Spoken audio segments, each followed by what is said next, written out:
Assalamualaikum warahmatullahi wabarakatuh. Bersama gue Bayu di Story Mode ID. Udah lama gue nggak konten karena gue lebih sibuk dengan si Melki di belakang layar. Nah kali ini gue dapet narasumber. Ya kita dulu dia ini pernah jadi klien gue waktu private ya. Iya, private. Private? Pas wedding bukan sama lu ya? Enggak, wedding Oh, enggak bukan. sama gue. Ya. Oke. Ya, nih bersama Ibu Dila. Ilah ibu. Dila. Baru anak atu aja. Jangan bilang deh di sini anak satu. Udah lama banget gue juga nggak ketemu. Ya. Coba deh, lo perkenalin diri lo, sibukan lo kali. Ya udah tau ya, nama gue Dila. Gue sibuk di rumah aja. Sekarang di rumah. Rebahan aja, nonton TV, ngurusin anak, udah gitu doang. Belum lama ini kan gue kontak, gue ngeliat IG-nya, gue scroll, ternyata perjalanan dia udah jauh juga nih. Ya, nah kali ini gue mau nodong dia nih buat cerita di satu tempat yang kira-kira menurut lo, wih, ini tempat berkesan banget nih sampai kayak gue nggak bisa lupain lah gitu. Oke. Kira-kira lu mau cerita di mana Ibu? Kayaknya gue mau cerita pas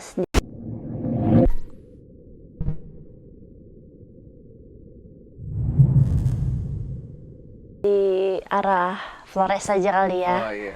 Lebih panjang tuh Iya. perjalanan itu. Jadi tuh awal mulanya tuh gue bener-bener random banget. Dulu tuh gue kayak kontak temen gue yang udah lama banget gitu.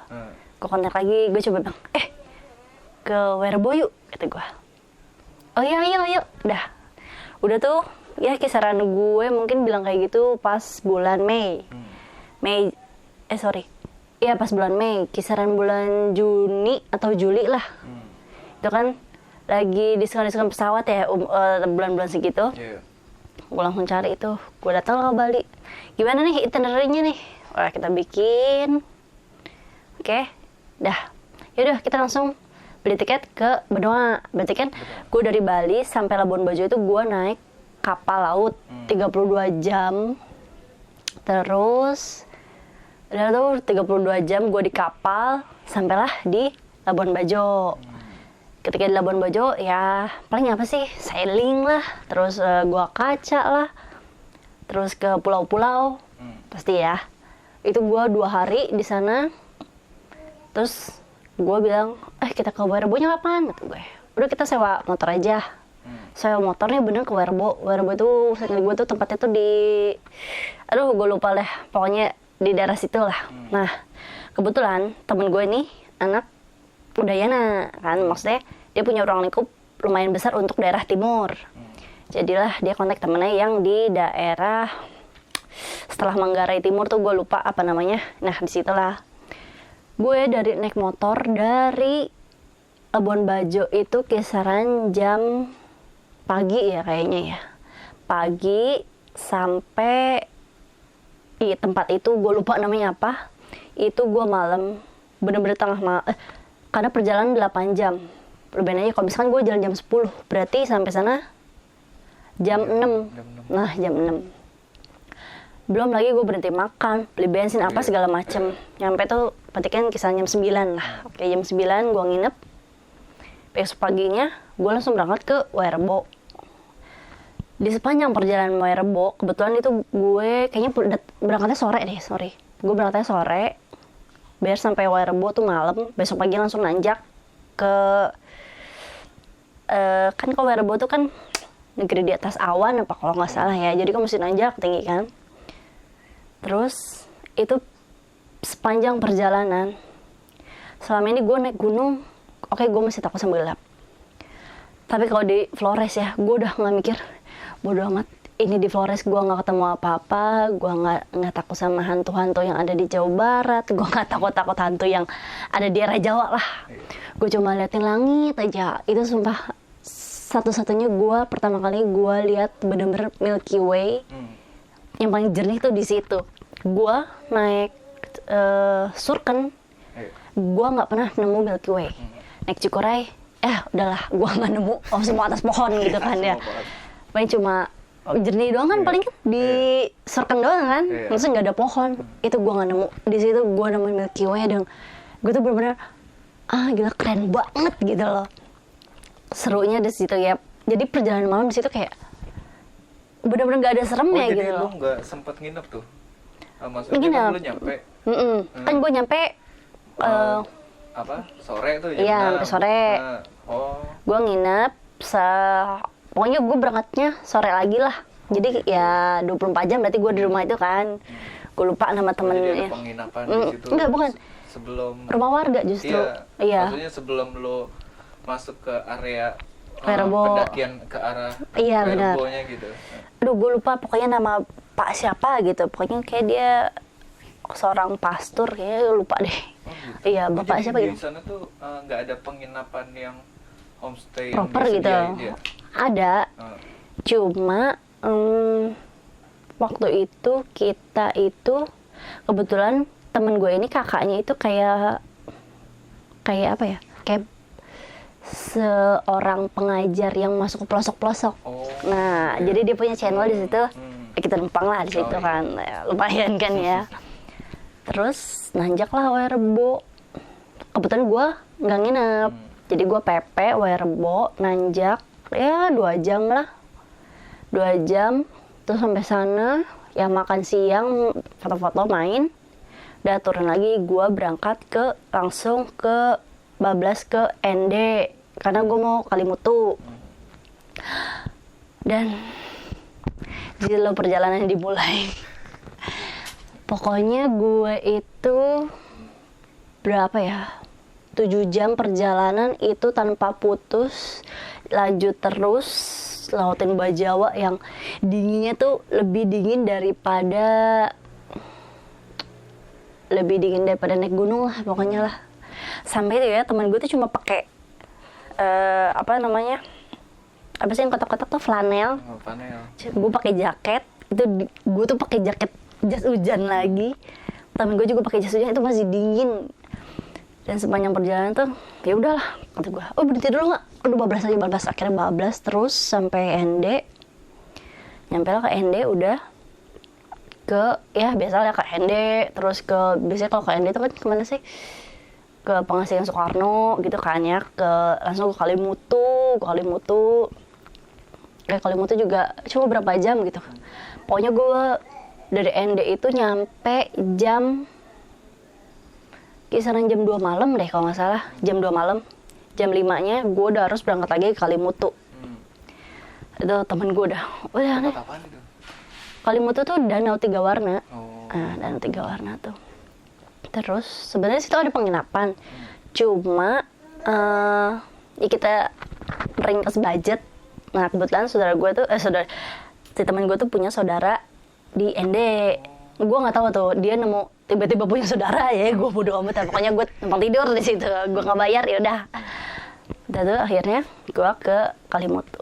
Dari Kalimutu pulang gue mungkin jam 11-an sampai jam 10. Ya jam 11-an. Jam 11-an dari Kalimutu gue ke ND langsung bablas langsung ke Labuan Bajo. Nah itu tuh yang paling kayaknya tuh sepanjang jalan tuh. Berarti kan dari ND ke Labuan Bajo itu gue 12 jam perjalanan naik motor. Naik motor 125 lagi, harusnya 150 kan. Gue kalau misalkan bilang ke tukang sewanya juga, aduh udah diomelin deh, gue harusnya dia nyewain ke gue 150. Tapi gue udahlah nekat aja 125 nggak apa-apa. Itu sepanjang perjalanan gue tuh yang harusnya gue sebenarnya lewat jalur selatan, tapi gue kayak udahlah kita kali-kali lewat utara tuh lewat Riung, Pulau Riung berapa lah, pokoknya Riung 17, sorry. Itu jalannya tuh bener-bener yang jelek tuh bener-bener batu-batu. Sampai ya kalau misalkan ada orang kering, kayak kali kering. Justru pinggir laut, Enggak, cuma jalannya, jalannya iya. Sumpah itu bener-bener itu pelan-pelan, ya Allah kata gue. Sampai nemu ada motor, alhamdulillah ada motor, ya Allah ada motor, ada orang berarti di sini om, kata gue. Oh iya, tapi nggak ada orang ini, nggak apa-apa. motornya berarti dia lagi mancing, udah lagi mancing, positive thinking aja, lagi mancing gitu. Nggak berapa lama ada nemu orang, ada 3 orang deh kayaknya ya. Kayak dia lagi bawa apa sih? Kalau umpan udang tuh, bisa di plastik gitu kan ya. Ada orang. Nggak lama tuh ada perkampungan. Sumpah di situ kayak gue, alhamdulillah ya Allah, alhamdulillah. Udah lu gue berhenti lah. Gue berhenti juga istirahat aja gitu ya. Istirahat dulu, nggak ngapa-ngapain, duduk aja di motor. Ngapain sih Neng? Kata temen gue. Ya Allah, kita baru ngeliat orang, kita baru lihat rumah. Kata gue, rumahnya cuma ada berapa ya? Nggak banyak deh, nggak kayak kampung. Kalau kampung kan biasanya banyak ya. Ini mah cuma ada berapa lah. Terus, udah kita nikmatin dulu orang-orang. Perjalanan kita masih panjang sampai Labuan Bajo, kata gue. Berarti kan ada jam berapa tuh? Udah berapa jam? Udah berapa jam? Pokoknya itu gue tuh lupa ya untuk ngitung sampai sini berapa jam. Yang gue inget pokoknya gue sempet ke mampir dulu, balik lagi ke Bajawa. Jadi kan rutenya gini, kalau misalnya emang pada tahu gitu ya, rutenya Flores kan ND di bawah, Riung Gunung di atas, Riung 17 di atas, Bajawa di sini. Jadi gue gini. Nah, perjalanan panjang banget dong. Udah Neng, kita ke Bajawa aja lagi deh. Mau ketemuan nih sama temen. Pokoknya kita tuh temen gue tuh masuk ke apa sih namanya, kalau di Facebook tuh suka ada grup. Nah di situ lah ketemuan tuh. Ketemu tuh sama, aduh gue juga lupa namanya siapa, Mas Eto gitu ya. Kita ketemu udah, terus berendam air panas. Itu kan malam. Jadi numpang lagi di situ tidur kan. Itu minum kopi Bajawa tuh yang gue biasa minum kopi itu ya, kayak pasti cenghar banget ya. Ini mah bener minum kopi udah kayak minum susu, langsung tidur gitu. Karena saking lelahnya banget gitu. Terus udah gitu, udah tuh paginya kita diajak sama si Mas Eto tuh ke ke air panas Menguruda. Ajib banget dong. Bis perjalanan panjang. Perjalanan panjang. Berendam air panas, ampun, nikmat banget itu, sumpah. Terus udah dari situ udah tuh kita balik lagi, kita lewatin selatan lagi, nggak lewatin atas. Lewat atas, kata temen gue, kita salah Neng, ini mah udah dari awal salah rute, kita lewat utara. Iya gue juga kapok, nggak usah, nggak jadi gitu gue. Akhirnya gue lewat selatan lagi sampai di desa yang dari awal gue balik ke mana tuh namanya, sebelum ke Werebo. Gue lupa namanya desa apa. Terus di situ ban bocor malam-malam tuh. Kan berarti kan abis dari Bajawa itu ke desa itu tuh berapa jam gitu ya. Pokoknya gue sampainya malam aja. Malam itu ban bocor. Udah ban bocor. Terus di situ kebetulan orang-orang tuh lagi ada acara gereja apa gitu, gue lupa. Pokoknya itulah daerah sana. Rumah pada sepi. Adanya di tempat pesta dong. Akhirnya nelfon temennya, temen gue juga nggak diangkat. Akhirnya apa kita nekat aja Neng ya, kata dia. Masukin rumput aja. Ya kali ban masukin rumput kambing kali, kata gue. Udah setelah lo deh, udah hujan-hujan, baju gue basah kan. Terus akhirnya ada tuh bapak-bapak pulang tuh. Pak, ini nggak Pak? Katanya ada tambal ban. Iya. Oh di sana ada tapi tutup karena kita lagi acara, kata dia gitu. Tapi di sana orang-orang di sana tuh bener-bener yang welcome banget. Gue sampai masuk aja. Padahal gue tuh baru datang banget nih, baju gue basah. Dia baru datang banget, baju gue basah. Gue cuma diem aja ngeliatin motor gitu kan. Terus dia masuk aja, masuk. Kamu bawa baju. Ayo ganti baju di kamar saya, kata dia. Oh iya. Terus gue keluar lagi dong. Ngapain kamu di situ? Ayo masuk. Oh iya. Dikasih kayak dikasih kopi ya. Kalau di sana kan kayak wajib kopi ya, dikasih kopi. Udah, kamu duduk sini aja, kata dia. Biar bapak sama teman kamu aja yang gituin. Oh iya Bu, makasih banyak ya Allah. Kalau kamu mau nginep di sini, silakan nginep aja di sini. Oh enggak Bu, saya ngejar pesawat, kata saya gitu kan. Kata gue gitu kan. Karena gue mesti flight gue tuh pokoknya jam 10 pagi besoknya. kebayang dong, Iya. gue masih di sini jam segini, sedangkan perjalanan 8 jam lagi, gue nggak istirahat. Aduh, kata gue. Udah deh, kata gue, akhirnya gue di dalam gitu. Terus si ibunya sampai kayak dia ngasih makan. Ini kami ada makanan tadi ya. Tapi ya pokoknya itulah ya, pokoknya. Tapi ini daging, kamu Muslim atau non Muslim? Aduh ibu, saya Muslim. Oh maaf. Kalau gitu saya bikinin mie aja ya, kata dia. Oh iya. Aduh makasih banyak bu, kata gue. Temen kamu juga Muslim? Oh dia non Muslim, kata saya. Oh iya. Akhirnya abis tambal ban, makan, dan itu benar-benar gue langsung balik lagi, terobos perjalanan ke Labuan Bajo. Nah di sini nih, dari gue lupa tuh desa apa namanya, depannya N lah pokoknya, gue lupa tuh. Dari situ sampai ke Labuan Bajo kita lewatin, di sini mah kayak Lipi Danau Dora. Iya, Nah itu mitosnya tuh kita lewat situ jam 2 Jam 2 malam. Oh, iya. Udah sampai situ jam 2. Naik motor tuh. Neng, temen gue tanya nyetar. Apa? Ngobrol dong, kata dia. Gue tuh gak tuh, gue gak kan. Ngobrol dong. Ngapa lo? Tumben gitu gue. Gak apa-apa, ngobrol aja, sepi nih, kata dia. Apaan? Lo nanya lagi, kata dia. Gimana? Udah akhirnya ngobrol sepanjang jalan, udah lewatin itu. Masuklah kayak kayak bukan tebing ya, kayak pinggir pokoknya pinggirannya tanah jurang gitu kan. Udah sampai situ, pokoknya kisaran sejam lagi nyampe Labuan Bajo kan. Habis dari situ dia ngomong, Neng, mana tahu nggak? Jadi kan Sunda, dia Batak tapi lahir di Sunda, bukan lahir di Bandung. Jadi gimana sih? Tampangnya serem. Omongnya tapi Sunda gitu kan. Dia bilang, Neng, mana tahu nggak tadi tempatnya? Tahu, danau itu kan, katanya. Iya. Untung mana tahu, kata dia. Gue memang tahu, kata gue. Tapi gue pura-pura lupa aja sih, pengen gak inget. Oh gitu, katanya. Gitu. Aing diem aja ya. Kan jadinya nyesel Aing juga ngobrol sama Maneh. Lah, kenapa, kata gue. Jadi katanya gue lupa ya. Ingat-ingat gue tuh, si danau itu, dulu itu, pokoknya danau deket daerah Labuan Bajo situ, deket Manggarai gitu. Danau itu angker gara-gara pernah ada yang lagi neliti, terus lagi neliti beberapa orang gitu, terus dia ini nggak sengaja kecebur ditarik gitu deh. Sampai sekarang itu katanya jasadnya sama badannya nggak ada. Nah, maksud gue ya udahlah, entah itu legenda atau mitos, ya udah gitu kan ya.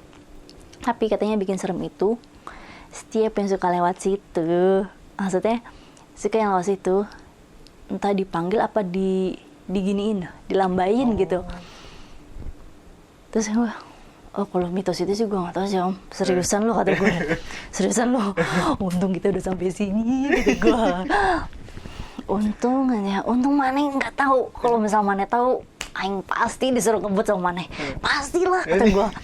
Terus pas itu udah sampai pokoknya kita lama perjalanan itu ngobrol nggak lama, pokoknya batasnya itu SPBU. Intinya SPBU itu udah sampai pemukiman rame. Sumpah di situ gue kayaknya alhamdulillah ya Allah, lega banget tuh sampai Labuan Bajo. Gue sampai Labuan Bajo berarti gue jam 4 pagi.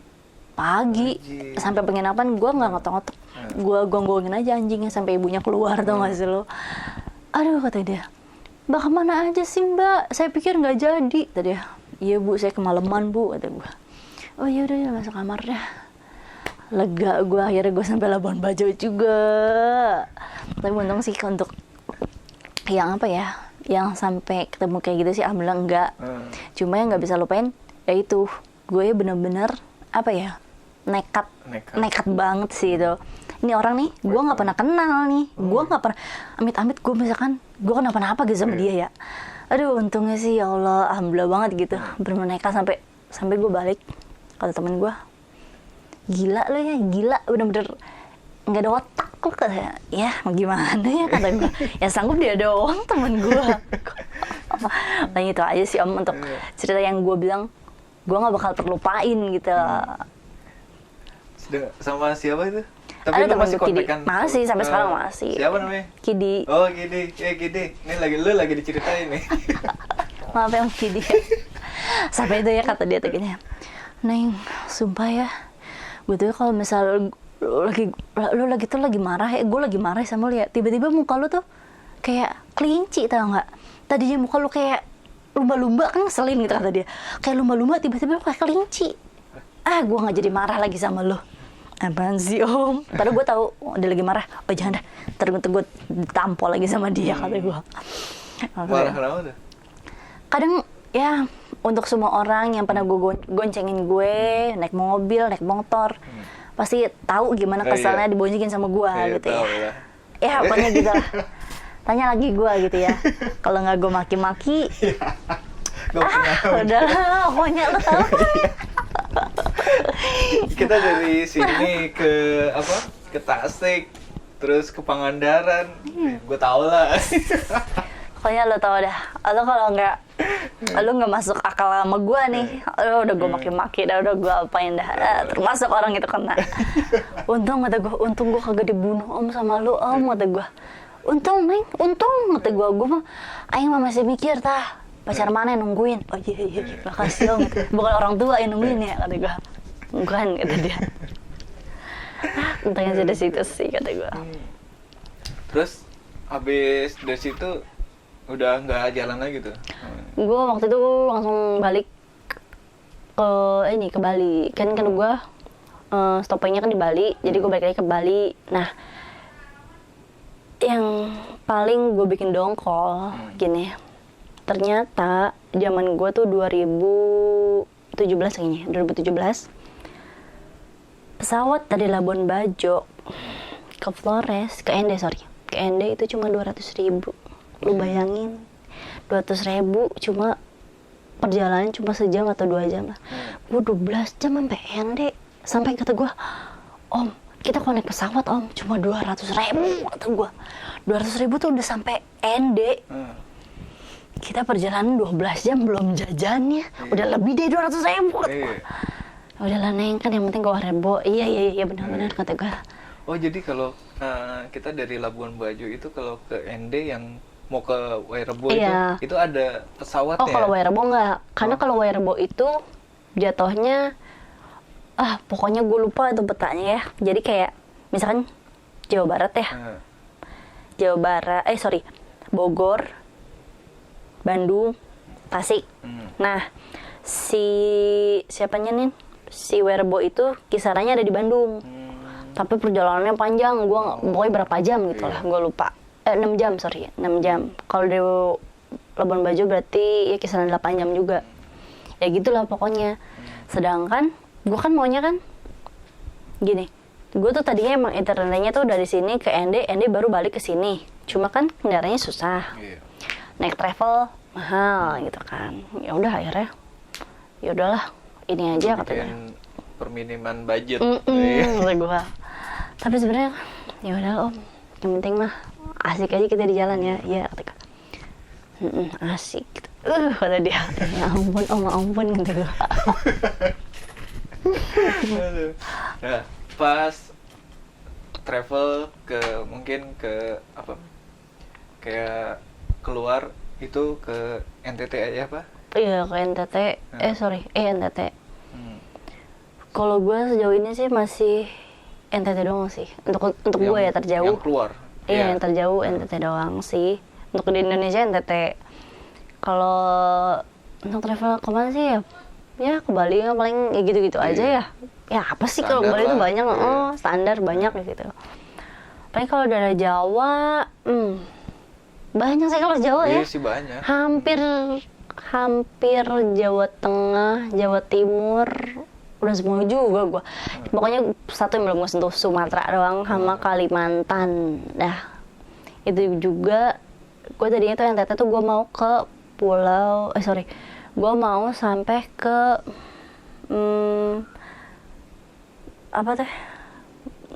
Maumere. Maumere, tapi gue nggak nyampe. Jadi ujungnya cuma sampai pantai Koka doang. Untung dari situ lah kata gue. Ke gunung, lu nggak ada cerita? Gunung, wah gunung mana nih Pak nih? Ya. Keseringan ke Gede ya? Enggak, gede justru gue cuma sekali. Oh gitu. Karena gini, gue awalnya dijanjiin, ke Gede yuk, yuk, camping aja nih di Surken. Kita camping ceria, naik putri turun putri. Oh iya. Gue lewat situ. Iya. Gede. Nyatanya tidak seperti itu Bapak. Udah naik putri nih. Nyampe lah Surken, dah campingnya. Packing ayo. Kok jalannya ke sini? Adik gue. Kok jalannya ke sini? Itu lihatan di situ. Oh iya, gue masih happy tuh. Pas udah nyampe mana nih, Surken? Surken, mau jalan pulang. Udah packing. Oh. Mau jalan pulang, udah packing. Terus, sama-lama kok naik? Kata gue, kalau turun putri, pasti turun dong. Iya. Putri kan naik turun begitu kan. Kalau lama-lama naik, nggak lama anjir, gue ke puncak Gunung Gede, sumpah. Itu, gue tuh begini ya, sebenarnya gue emang pengennya niat camping, udah camping doang di sampai Surken. Naik putri, turun putri. Sebenarnya gue juga nggak nyari tahu jalur Cibodas kayak gimana gitu ya. Tapi yang gue kesel karena gini, gue ditipu. Orang deal naik putri turun putri, kenapa malah naik putri turun Cibodas? Kata gue. Udah sampai, bener-bener tuh orang gue kebetulan cuma berdua doang waktu itu sama temen gue. Oh lu berdua doang? Bener berdua doang. Cowok atau lagi. Akhirnya gue tinggalin aja. Kayaknya dari puncak itu, dari puncak Gunung Gede, pas gue udah nanjak, puncak, ada yang jual pisang goreng lagi. Ya, kesel banget gue. Gue udah paling kesel begitu dah. Ngapain gue ke puncak ada yang jual pisang goreng? Gitu gue. Kesel sekali gue. Kata gue. Sudah tuh, udah gue tinggalin. Gue tinggalin sampai kalau Cibodas kan ada yang turunan, tapi yang batang-batangnya. Tahu nggak sih? Pokoknya itulah yang banyak akar-akar gitu. Belum pernah ya? Rasain Pak. Gue sampai situ, gue tinggalin. Gue takut nih, kadang kan jalannya banyak kan, berakar gitu.